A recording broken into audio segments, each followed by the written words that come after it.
తస్మాత్ జాగ్రత్త. ఆ ఫార్మా కంపెనీ ఎవడైనా కానీ రేపు అక్కడ ఫార్మా కంపెనీకి పెట్టడానికి వచ్చేవాడు మనకి గుండె దమ్ములు ఉండాలా.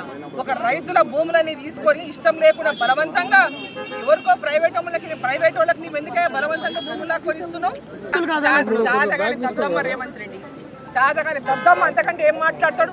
అరే నీకు దమ్ముంటే నువ్వు ఆ రైతులు నువ్వే ఒప్పించుకోవచ్చు కదయా. నీ నియోజకవర్గమే కదా, నీవే కదా ఎమ్మెల్యేవు.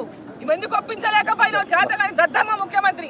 నీ నియోజకవర్గంలో లా అండ్ ఆర్డర్ లేకుండా కలెక్టర్ మీద కొట్టిందని చెప్తున్నావు. అదే కలెక్టర్ నా మీద దాడి జరగలేదన్నాడు.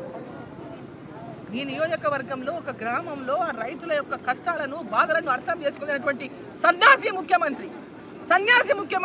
వాళ్ళ కడుపు తెలియదు, వాళ్ళ బాధ తెలియదు, వాళ్ళ ఆకలి తెలియదు.